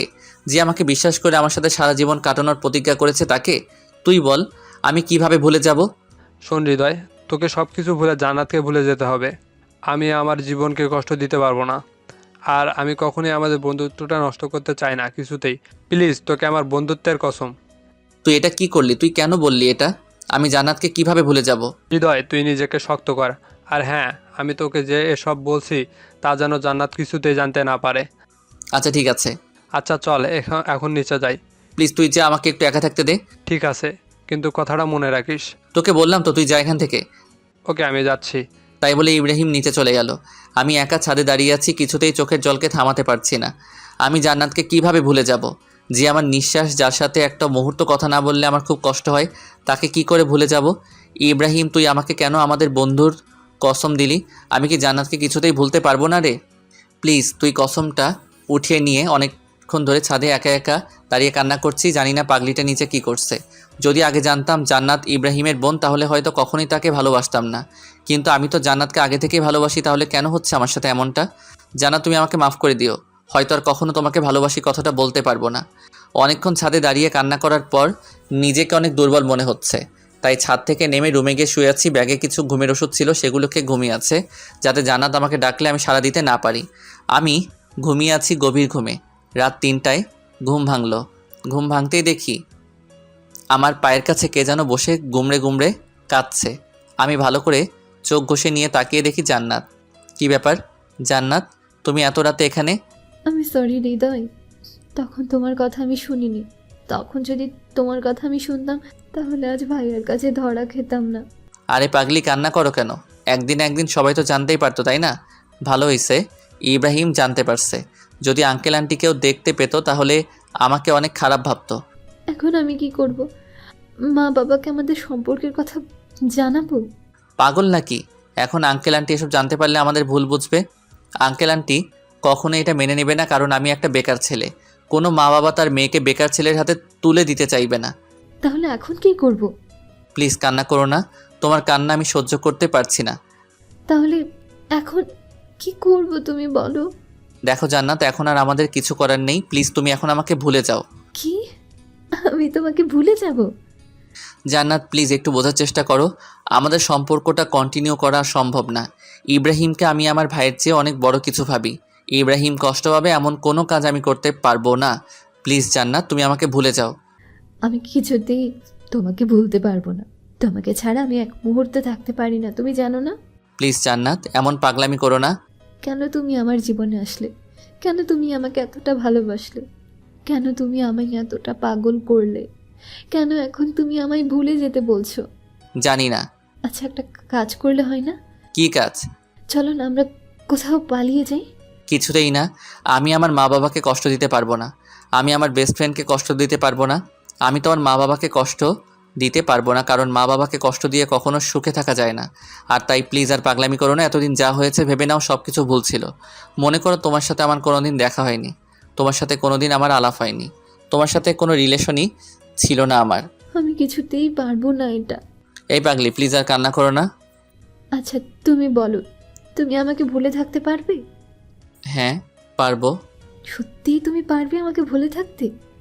কেন পারবো না? তোমাকে ভুলে থাকা তো কোনো ব্যাপারই না। দেখো, আমি যদি তোমাকে ভুলে থাকতে পারি তাহলে তুমি পারবে না কেন? তুমি তো একটা বেঈমান। তুমি আমাকে ভালোই বাসনি। যদি ভালোবাসতে তাহলে ভুলে যাওয়ার কথা বলতে না। এই তো সত্যটা ধরতে পারছো। আমি তো তোমাকে মন থেকে ভালোবাসিনি। হ্যাঁ, এতদিন তো শুধু অভিনয় করেছি। তোমার মতো বেঈমানকে ভালোবাসাটা আমার জীবনের সব থেকে বড় ভুল। এখনও সময় আছে, চাইলে ভুলটা সংশোধন করে নিতে পারো। হ্যাঁ, তাই করব। একটা বেইমানকে ভালোবেসেছিলাম, এটা ভুলে যেতে আমার বেশি সময় লাগবে না। আমিও তো এটাই চাই, তুমি আমাকে ভুলে যাও। জান্নাত দৌড়ে বাড়ি থেকে বেরিয়ে চলে যায়। সত্যি আমি অনেক বড় বেইমান। আমি বন্ধুত্বটা টিকিয়ে রাখার জন্য আমার ভালোবাসাটা কবর দিলাম। সত্যি কিছু কিছু ভালোবাসা এমনই, কিছু সম্পর্কের কাছে হার মেনে যায়। আমার ভালোবাসাটাও না হয় এভাবেই হারিয়ে গেল। আজ খুব কষ্ট হচ্ছে, কিন্তু কি করব, আমার কিছু করার নেই। সত্যি আমি ইব্রাহিমকে কষ্ট দিতে চাই না। ইব্রাহিমকে আমি অনেক ভালোবাসি। রাতে ভাবছি যদি আমি এখানে থাকি তাহলে রোজ জান্নাতের সাথে আমার দেখা হবে, আর জান্নাতের সাথে আমার দেখা হলে জান্নাত আমাকে কিছুতেই ভুলতে পারবে না, আর আমিও জান্নাতকে কিছুতেই ভুলতে পারবো না। তাই সব থেকে ভালো হবে আমি কাল সকালে কাউকে কিছু না জানিয়ে এখান থেকে চলে যাব। কথা মতো পরের দিন সকালে সিরাজগঞ্জ থেকে আমি ঢাকায় চলে আসি। কিন্তু ঢাকায় আসার আগে আমি রাত্রে একটা চিঠি লিখি, আর চিঠিটা গোপনে জান্নাতের টেবিলের উপর রেখে আসি। পরদিন সকালে জান্নাত ঘুম থেকে উঠে হৃদয়কে খুঁজতে যায়, কিন্তু হৃদয়কে রুমে খুঁজে পায় না। পুরো বাড়ি তন্ন তন্ন করে খুঁজে কিন্তু কিছুতেই হৃদয়ের দেখা পায় না। খুব হতাশা নিয়ে নিজের রুমে ফিরে রুমে গিয়ে বিছানায় বসে কান্না করতে লাগলো। হঠাৎ এমন সময় টেবিলের উপর চোখ পড়ল। জান্নাত দেখতে পেল টেবিলের উপর একটা চিঠি পড়ে আছে। জান্নাত দৌড়ে গিয়ে চিঠিটা উঠিয়ে খুলে চিঠিটা পড়তেই অবাক হয়ে গেল। চিঠিতে লেখা ছিল, প্রিয় জান্নাত, পারলে আমাকে মাফ করে দিও। সত্যি আমি অনেক বড় স্বার্থপর এবং বেইমান। তোমাকে ভালোবাসার কোনো অধিকারই আমার নেই, আর তাই আমি চলে যাচ্ছি। আর কোনো দিন তোমার সামনে আসবো না। পারলে আমায় মাফ করে দিও। তোমাকে অনেক কষ্ট দিয়েছি। ভালো থেকো, সুখে থেকো, আর নতুন করে জীবন শুরু করো। ইতি, তোমার হৃদয়। চিঠিটা পড়ে জান্নাত আর কান্না থামাতে পারল না। খুব জোর কান্না করছে আর বলছে, হৃদয়, তুমি আমাকে এই চিনলা? তোমাকে আমি এত ভালোবাসলাম, কি রাগের মাথায় একটা কথা বলে ফেলেছি, আর তুমি আমাকে ছেড়ে চলে গেলে। তুমি ভাবলে কিভাবে তোমাকে ছাড়া আমি বাঁচবো? আমি তোমাকে ছাড়া বাঁচতে পারবো না, তুমি জানো না? কেন তুমি আমাকে ছেড়ে চলে গেলে? প্লিজ ফিরে আসো হৃদয়। খুব কান্না করছে আর বলছে, পাগলিটার কি দোষ বলেন? সত্যি যে দুজন দুজনকে অনেক ভালোবাসে, কিন্তু নিয়তির কাছে তাদের ভালোবাসা হেরে যাচ্ছে। জান্নাত হৃদয়ের এভাবে ছেড়ে যাওয়াটা কিছুতেই মেনে নিতে পারছিল না, আর তাই জান্নাত অনেকগুলো ঘুমের ওষুধ একসাথে খেয়ে ফেলে। জান্নাতের অবস্থা খুবই খারাপ।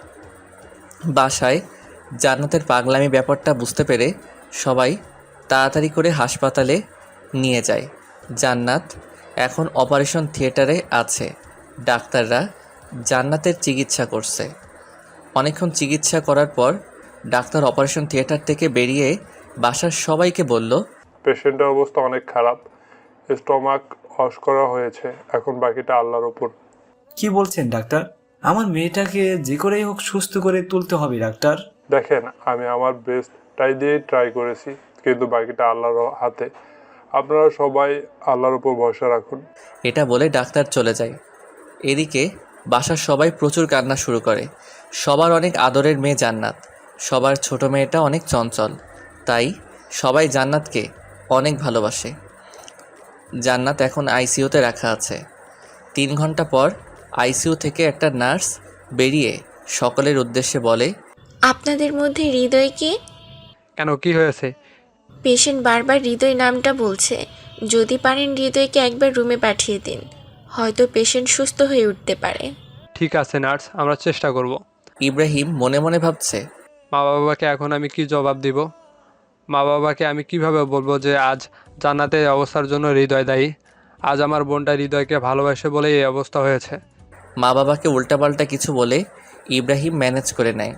তারপর ইব্রাহিম হৃদয়কে অনেক ফোন করে, কিন্তু লাইনে পায় না, কারণ হৃদয় ইব্রাহিমের কথা রাখতে গিয়ে নিজের ভালোবাসাটাকে বিসর্জন দিয়ে নিজেকে একা করে নিয়েছে। জান্নাত ছেলেটার সাথে কোনোভাবে যোগাযোগ করতে না পারে, তার জন্য হৃদয় তার সব যোগাযোগের মাধ্যম বন্ধ করে দেয়। এর ফলে ইব্রাহিম কিছুতেই আর হৃদয়ের সাথে যোগাযোগ করতে পারে না। এভাবেই বেরিয়ে যায় অনেকটা সময়। হৃদয় এখন অনেক একা। হৃদয় আর কারোর সাথে ঠিকভাবে কথা বলে না, ঠিকভাবে চলাফেরা করে না, ঠিকভাবে খাওয়া দাওয়া করে না। দিনে দিনে নিজেকে তিলে তিলে শেষ করে দিচ্ছে হৃদয়। একদিকে হৃদয় নিজেকে তিলে তিলে শেষ করে দিচ্ছে, অপরদিকে জান্নাত হাসপাতালে মৃত্যুর সাথে পাঞ্জা লড়ছে। অনেক কষ্টের পর জান্নাতকে ধীরে ধীরে সুস্থ করে তোলা হয়। জান্নাত এখন অনেকটা সুস্থ আর নিজেকে সম্পূর্ণ প্রস্তুত করে নিয়েছে। জান্নাত আর হৃদয়ের কথা ভাবে না। হয়তো হৃদয়ের চলে যাওয়াতে জান্নাত তাকে ভুলে যাওয়ার কারণ খুঁজে পেয়েছে। ধীরে ধীরে জান্নাত হৃদয়কে একেবারে ভুলে যায়, কিন্তু হৃদয় কিছুতেই জান্নাতকে ভুলতে পারে না। তাই হোক, দেখতে দেখতে দিনের পর দিন কেটে যায়, মাসের পর মাস কেটে যায়, অনেকটা সময় পেরিয়ে যায়, দুজন দুজনকে ছাড়া কাটিয়ে দেয়। ইব্রাহিম এখন ঢাকায় আছে, কিন্তু জান্নাতের অবস্থা হৃদয়কে জানায়নি। কারণ ইব্রাহিম ভেবেছে, যার জন্য আমার বোন মরতে বসেছিল তাকে কাজের সময় পাশে পাইনি, তাকে কেন আমার বোনের কথা বলবো? এর চেয়ে সে আমার বোনকে ভুলে থাক, এটাই ভালো। আর আমার বোনও হৃদয়কে ভুলে গেছে, আর তাই নতুন করে আমাদের মধ্যে আবারও ভালোবাসার বীজ বপন করতে চাই না। হৃদয় ধীরে ধীরে নিজের অবস্থান পরিবর্তন করে। হৃদয় লেখাপড়ার পাশাপাশি একটা জব করে। জবটা একটা প্রাইভেট কোম্পানিতে, আর তাই হৃদয়কে একটু পরিশ্রম করতে হয়। দেখতে দেখতে 1টি বছর পেরিয়ে যায়। জান্নাতের সাথে হৃদয়ের আর কোনো যোগাযোগ হয় না। একদিন অফিস শেষে হৃদয় বাসায় ফিরে ফ্রেশ হতে যাবে, হঠাৎ এমন সময় তার ফোনটা বেজে উঠল। হ্যালো হৃদয়, তুই কোথায় আছিস? ইব্রাহিম অনেকটা আতঙ্কিত কণ্ঠে বলল। তখন আমি অনেক ভয় পেয়ে যাই ইব্রাহিমের এমন কণ্ঠ শুনে। কী হয়েছে দোস্ত, তোর কণ্ঠটা এমন লাগছে কেন? এরপর হৃদয় যা শুনতে পায় সেটা শোনার জন্য হৃদয় মোটেও প্রস্তুত ছিল না। কি বলছিস তুই যাতা? দোস্ত, এখন আমি কি করব? আমার বোনটা যে আর সমাজে মুখ দেখাতে পারবে না।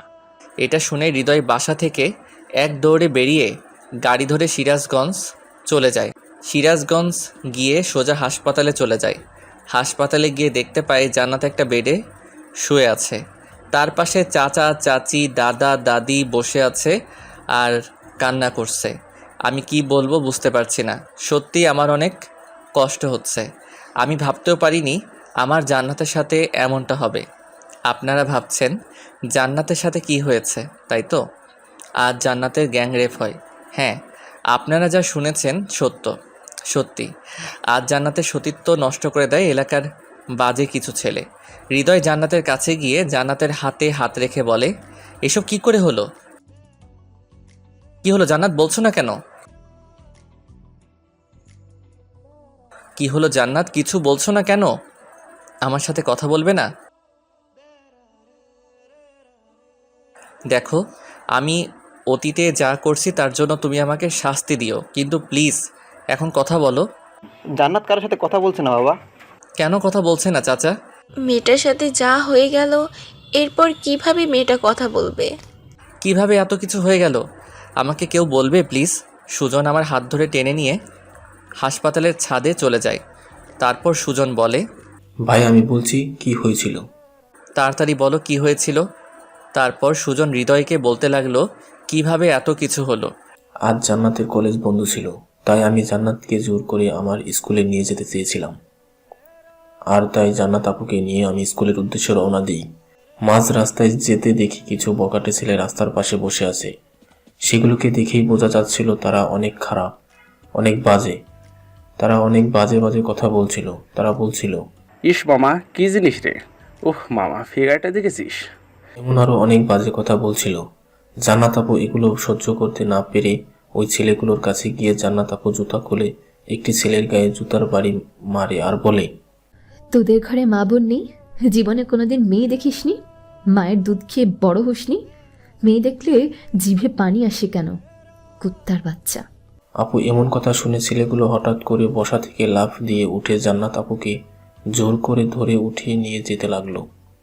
আমি ওদেরকে অনেক বাধা দেই, কিন্তু আমি অনেক ছোট আর একা, তাই ওদেরকে বাধা দিতে পারিনি। আমাকে ধাক্কা দিয়ে ফেলে দিয়ে জান্নাত আপুকে নিয়ে ওরা চলে যায়। জান্নাত আপু অনেক আকুতি মিনতি করে বলে, আমাকে ছেড়ে দে শয়তানেরা, ভালো হবে না বলে দিচ্ছি। তোদের ভালোই বলছি, আমাকে ছেড়ে দে। তোমাকে ছাড়বো তো অবশ্যই শোনা, কিন্তু তার আগে আমাদের কাজটা তো হাসিল করে নিই। জান্নাত আপুকে টানতে টানতে ওই জানোয়ারগুলো নিয়ে যায় আমার চোখের সামনে দিয়ে। আমি কিছুই করতে পারিনি। তারপর জান্নাত আপুকে একটি রুমের মধ্যে নিয়ে যায় এবং তারা সবাই মিম আপুর উপর ঝাঁপিয়ে পড়ে। মিম আপুকে ওরা জানোয়ারের মতো ছিঁড়ে খায়। কথাগুলো বলতে বলতে সুজনের চোখ দিয়ে জল গড়িয়ে পড়ছিল টপ টপ করে। কথাগুলো শুনে আমার শরীরের লোমগুলো খাড়া হয়ে গেল। আমি নিজেকে কন্ট্রোল করতে পারছি না, চোখ দিয়ে অঝরে পানি ঝরছে। আমি ছাদ থেকে নেমে জান্নাতের কাছে গেলাম। নিচে এসে দেখে আঙ্কেল আন্টি ইব্রাহিম সবাই চলে এসেছে। সবাইকে একটু সাইড করে আমি জান্নাতের পাশে গিয়ে বসে জান্নাতের 2 হাত ধরলাম আর বললাম, সত্যি তোমার সাথে অনেক খারাপ হয়েছে। আমি কোনোদিন ভাবতেও পারিনি তোমার সাথে এমন কিছু হবে। প্লিজ নিজেকে ছোট করে দেখো না। তুমি সুস্থ হয়ে ওঠো তাড়াতাড়ি, জানোয়ারদের শাস্তির ব্যবস্থা করব। ওরা অনেক খারাপ, ওদের সাথে আমরা পেরে উঠবো না। চাচা কোনো চিন্তা করবেন না, আমি আছি। আমি সব কিছু দেখে নেব। তুমি ওদের সম্পর্কে কিছু জানো? এইসব জানোয়ারদের সম্পর্কে আমি কিছু জানতেও চাই না। আমি আইনের সাহায্য নিয়ে ওদের শাস্তির ব্যবস্থা করব। কিন্তু পুলিশ? কোনো কিন্তু না চাচা, আমি সব কিছু দেখে নেব। ইব্রাহিম তুই আমার সাথে চল। তাই বলে আমি ইব্রাহিম আর সুজনকে নিয়ে থানাতে চলে গেলাম। থানায় গিয়ে ওই জানোয়ারদের নামে কেস ফাইল করলাম। পুলিশগুলো আমায় বারবার বলছিল, আপনি যাদের নামে কেস করতে যাচ্ছেন তারা কে জানেন? তাদের সম্পর্কে আমার জানার কোনো ইচ্ছা নেই। আমি শুধু এইটুকু চাই, আসামিদের সঠিক শাস্তির ব্যবস্থা করা হোক। এখন তো সব কথা বলছেন, কিন্তু আবার একটু পরে মত বদলাবেন না তো? দেখেন দারোগা সাহেব, আমি যা করি ভেবে চিন্তা করি, আর আমি আমার কথা থেকে একটু নড়চড় হব না। আদালতে সঠিক প্রমাণ পেশ করতে হবে, পারবেন তো? অবশ্যই পারবো। আচ্ছা, তাহলে আমরা কেসটি নিচ্ছি। ঠিক আছে দারোগা সাহেব, আর হ্যাঁ, যত তাড়াতাড়ি সম্ভব আপনি আসামিদের গ্রেফতার করবেন। ঠিক আছে, আপনারা এখন আসুন। ওকে দারোগা সাহেব। তারপর থানা থেকে চলে আসি। হাসপাতালে আসতে সবাই আমাকে ধরে বলে, এমনি মেয়েটার এই অবস্থা, সবার সামনে মাথা উঁচু করে বাঁচতে পারবো না। আবার তুমি যা শুরু করলে হৃদয়। দেখেন আঙ্কেল, আমি যা করছি একদম ঠিক করছি। আচ্ছা, এখানে জান্নাতের দোষটা কোথায় আমাকে বলবেন? জান্নাত কি নিজের ইচ্ছায় ধর্ষিত হয়েছে? কি সবাই চুপ। ব্যাপার, চুপ করে আছেন কেন? জবাব দিন। আমাদের সমাজে সবথেকে বড় সমস্যা কি জানেন? আমাদের সমাজে যে মেয়েগুলো ধর্ষিত হয়, আমরা তাদেরকে ছোট করে দেখি, আমরা তাদেরকে খারাপ বলি। আর যে জানোয়ারগুলো মেয়েদের সাথে এমন খারাপ কাজ করে তাদেরকে বাহবা দেই। যেখানে আমাদের মেয়েটিকে মেন্টালি সাপোর্ট দেওয়ার কথা, সেখানে আমরা মেয়েটিকে ছোট করে দেখি, মেয়েটিকে আমরা অপমান করি। আমরা ধর্ষিত মেয়েদের সমাজের বোঝা মনে করি। আচ্ছা, মেয়েরা কি ইচ্ছা করে ধর্ষিতা হয়? মেয়েরা কি চায় তাদের সবথেকে মূল্যবান সম্পদকেও এইভাবে কেড়ে নিক? অথচ একটি মেয়ে ধর্ষিত হবার পর আমরা মেয়েটিকে দোষী সাব্যস্ত করি, আর ধর্ষককে আমরা বড় করে দেখি। যদি আমরা একটি ধর্ষককে সঠিক বিচারের আওতায় নিয়ে আসতে পারতাম, তাহলে আজ ধর্ষণ তো দূরের কথা, আমাদের সমাজে কোনো ছেলে মেয়েদের দিকে চোখ তুলে তাকাতে পারতো না। কিন্তু আমাদের দেশে কি আমরা তাই করি? মোটেও করিনি। বরং উল্টো, আমি মেয়েদেরকে এমন এমন কথা শোনাই যার কারণে মেয়েরা তাদের অনিচ্ছা সত্ত্বেও আত্মহত্যা করতে বাধ্য হয়, শুধু আমাদের সমাজের মানুষদের জন্য। আমার কথাগুলো শুনে সবাই মাথা নিচু করে দাঁড়িয়ে, আচ্ছা আপনারাই বলুন, আমাদের সমাজে যে মেয়েগুলো ধর্ষিতা হয় তারা কি নিজ ইচ্ছায় ধর্ষিত হয়? তাহলে আমাদের সমাজে কেন ধর্ষিতা মেয়েদের পাশে দাঁড়ানো হয় না? কেন ধর্ষকদের শাস্তি দেওয়া হয় না? আজ এই দেশে একটি ধর্ষকের সবার সামনে শাস্তি দেওয়া হোক, দেখবেন এই দেশে আর দ্বিতীয়বারের মতো কোনো ধর্ষণের কথা আপনি শুনবেন না। সবাইকে অনেক বুঝিয়ে সবাইকে জানাতে পাশে দাঁড়ানোর জন্য আহ্বান করি। এখন সবাই মিলে জান্নাতের পাশে দাঁড়িয়ে আছি, শুধু ধর্ষকদের শাস্তি প্রদানের জন্য।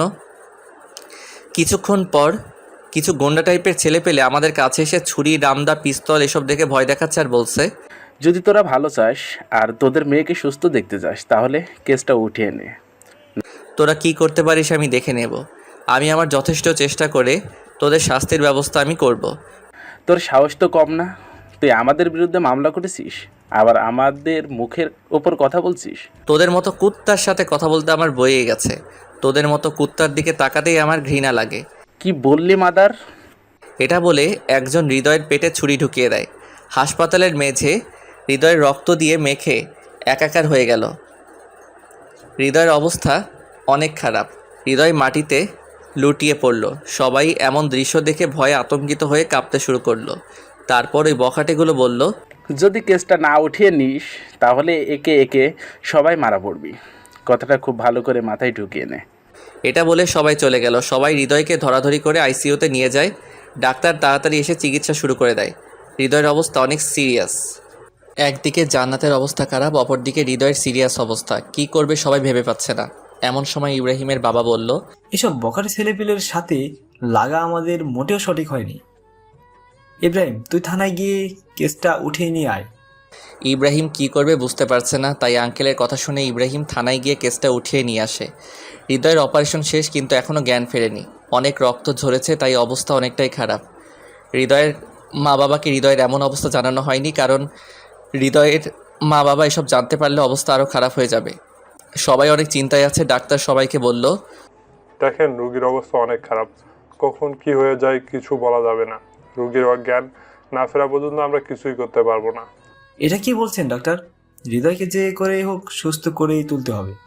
সরি, আমরা আমাদের যথাসাধ্য চেষ্টা করেছি। সবার মাথায় হাত। হৃদয়ের মা বাবাকে না জানিয়ে আর থাকতে পারছে না কেউ। ইব্রাহিমের বাবা হৃদয়ের বাবাকে ফোন করে সব কিছু খুলে বলে, আর তাদেরকে যত তাড়াতাড়ি সম্ভব সিরাজগঞ্জ চলে আসতে বলে। হৃদয়ের মা বাবা সময় নষ্ট না করে তাড়াতাড়ি করে সিরাজগঞ্জ চলে আসে। তারা এসে দেখতে পায়নি হৃদয় আইসিইউতে একটা জীবন্ত লাশ হয়ে শুয়ে আছে। হৃদয়ের মা অনেক কান্না করছে। হৃদয়ের বাবা সবাইকে বলছে, আমার ছেলের এত বড় ক্ষতি কে করলো? এই ছেলেগুলো জান্নাতকে ধর্ষণ করেছে তারাই। দাঁড়াও, তাড়াতাড়ি ব্যবস্থা করছি আমি। তাই বলে হৃদয়ের বাবা কাকে যেন একটু ফোন করলো। হ্যালো সবুজ ভাই, আমার অনেক বড় একটা সমস্যা হয়ে গেছে। কিছু গুন্ডা আমার ছেলের অবস্থা খারাপ করেছে। আমার ছেলেকে হত্যা করার চেষ্টা করেছে। এখন আমার ছেলে আইসিইউতে ভর্তি আছে। বাঁচবে কিনা মরবে আল্লাহই ভালো জানে। ওপাশ থেকে কি যেন বলল। তারপর হৃদয়ের বাবা বলল, আচ্ছা, আপনি যত তাড়াতাড়ি সম্ভব সিরাজগঞ্জ চলে আসেন, আমি এর শেষ দেখতে চাই। তাই বলে ফোনটা কেটে দেয়। আপনাদেরকে হৃদয়ের বাবার সম্পর্কে তো কিছুই বলিনি, এখন হৃদয়ের বাবার সম্পর্কে জেনে নিন। হৃদয়ের বাবা একজন বিজনেসম্যান। ব্যবসার কাজে অনেক বড় বড় লোকজনের সাথে উঠা বসা করে। সমাজের সকল লোকের সাথেই তার ভালো সম্পর্ক। এখন যাকে ফোন করলো সে হচ্ছে ঢাকার একটি গ্যাং লিডার। হৃদয়ের বাবার বিভিন্ন কাজের জন্য সবার সাথে সম্পর্ক রাখতে হয়, তাই এই লোকটির সাথেও সম্পর্ক আছে। কয়েক ঘন্টা পর ওই লোকগুলোর সিরাজগঞ্জ এসে পৌঁছায়। তারপর লোকজনদের বখাটে ছেলেপেলের ডিটেলস বলা হয়। তারপর লোকগুলো সেই বখাটে ছেলেপেলের উদ্দেশ্যে রওনা দেয়। অনেকক্ষণ পর ওই লোকগুলো রাত 8টার দিকে সবার মাঝে ফিরে আসে আর বলে, শহীদুল সাহেব, আমাদের কাজ শেষ। কাল সকালে সবাই সব দেখতে পারবেন। আমাদের কাজ শেষ, আমরা এখন আসি। আবার দেখা হবে, ভালো থাকবেন। আর আশা করি আপনার ছেলে খুব তাড়াতাড়ি সুস্থ হয়ে যাবে। ঠিক আছে সবুজ ভাই, আপনাকে অসংখ্য ধন্যবাদ। তারপর লোকগুলো চলে যায়। সবাই শুধু ভাবছে কাল সকালে তাদের জন্য কি অপেক্ষা করছে, কারণ তারা কেউ জানে না বখাটেদের সাথে কি হয়েছে। দেখতে দেখতে সকাল হয়ে গেল। টিভিতে নিউজ হচ্ছে সিরাজগঞ্জ কিছু বখাটে ছেলেদের লাশ পাওয়া গেছে। তাদের লাশগুলো উলঙ্গ অবস্থায়, সবার লিঙ্গ কাটা অবস্থায় একটা গাছে উল্টা করে ঝুলানো ছিল। কে বা কারা এমন ঘটনা ঘটিয়েছে এখন কিছু বলা যাচ্ছে না। শোনা যাচ্ছে এই বখাটেগুলো কাল একটি মেয়েকে ধর্ষণ করে তারপর তাদের নামে থানায় মামলা করা হলে তারা মামলাকারীর ওপর ঝাঁপিয়ে পড়ে এবং তাকে ধারালো অস্ত্র দিয়ে আহত করে। এখন সে হাসপাতালে আইসিইউতে ভর্তি আছে। সবাই এমন খবর দেখে অনেক হতভম্ব। কাল রাতে যে এত কিছু হয়ে গেছে তারা সবাই ভাবতেও পারেনি।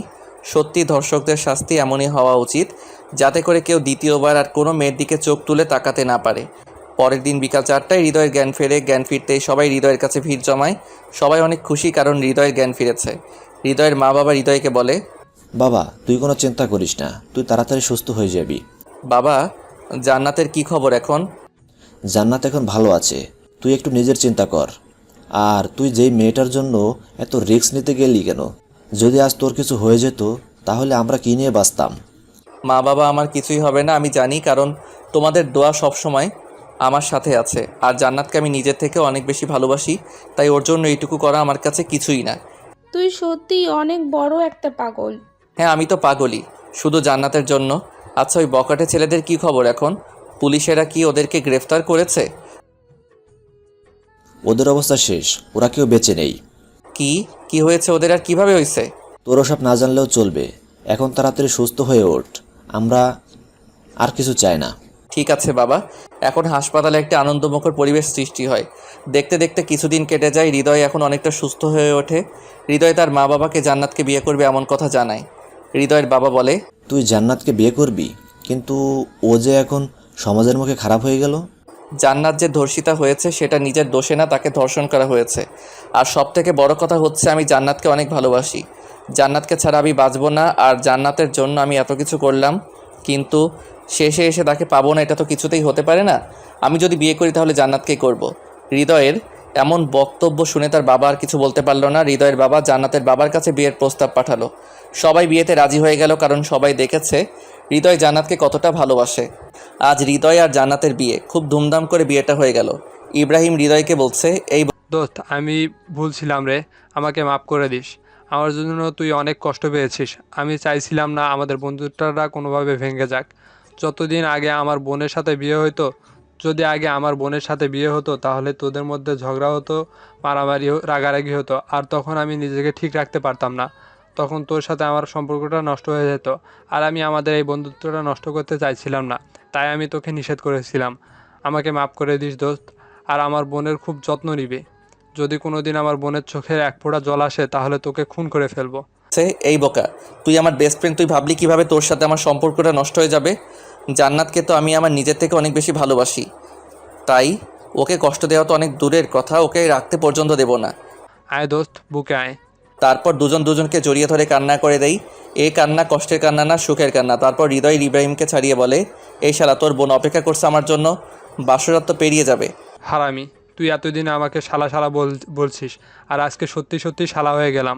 হ্যাঁ, আমি বোধহয় আগে থেকেই জানতাম রে তুই আমার শালা হবি, তাই আগে থেকে তোকে শালা বলে ডাকতাম। ওই যে দোস্ত, আর বলিস না আমি বাসর ঘরে গেলাম। আচ্ছা যা, আর কথাটা মনে রাখিস, আমার বোনের যদি চোখে জল আসে কোনো দিন তাহলে তুই শেষ। ঠিক আছে দোস্ত। তারপর হৃদয় বাসর ঘরে ঢোকে। ঘরের ভেতর ঢুকে দেখে জান্নাত বিছানার উপর ঘোমটা দিয়ে বসে আছে। হৃদয় আজ ঘোমটাটা উঠিয়ে জান্নাতের মুখের দিকে তাকিয়ে আছে। ইস, কি সুন্দর তুমি, সত্যি তোমাকে দেখে চোখ ফেরানো দেয়। তাই বুঝি? তাই তো, না হলে কি আমি তোমার প্রেমে পড়ি? কই, তুমি তো আমাকে না দেখে ভালোবেসেছিলা, তাহলে এখন এই কথা বলছি কিভাবে? রাখছো কেন? আমি তো এটার কথার কথা বললাম। সত্যি আমার বউটাকে একদম পরীর মতো দেখতে লাগছে। জানি সেটা, এখন নতুন কিছু বলো। নতুন করে কি আর বলবো, শুধু একটা কথা জেনে রাখো, আজ থেকে ম্যাচ শুরু। আমি একেবারে ক্রিকেট টিম বানিয়ে তারপর থামবো। কি, তুমি আমাকে মেরে ফেলবে? কি বলো জান, তোমাকে মেরে ফেলবো কেন? তাহলে ক্রিকেট টিম বানাতে চাইছো, আমার কষ্ট হবে না? আজ সেসব পরে দেখা যাবে, এখন আজকের ম্যাচটা শুরু করি। যা দুষ্ট। আয় হায়, আমার লজ্জাবতী লতা। তাই বলে জান্নাতকে ধরে ওর ঠোঁটে আমার ঠোঁট লাগিয়ে দেই। এরপর আস্তে আস্তে বাকি কাজ শুরু হয়ে যায় আমাদের ক্রিকেট টিম তৈরি করার জন্য। আপনারা এখন আসতে পারেন, কারণ এখন আমরা যা করতে যাচ্ছি সেসব আপনাদেরকে দেখাতে পারবো না। আপনাদের লজ্জা করে না? আপনারা এখনও আছেন। আপনারা কি চান? আমাদের বাসর দেখবেন? আপনারও বিয়ে করে বাসর করেন। আপনাদের কি বাধা দিয়েছি? উফ, আর জ্বালাস না তো, গল্প এখানেই শেষ। এখন সবাই বিদায় নেন। হাই বন্ধুরা, গল্পটা কেমন লাগলো অবশ্যই কমেন্ট করে জানাবেন। আর যারা এখনও চ্যানেলটিকে সাবস্ক্রাইব করেননি তারা অবশ্যই চ্যানেলটি সাবস্ক্রাইব করে রাখুন। ধন্যবাদ সবাইকে।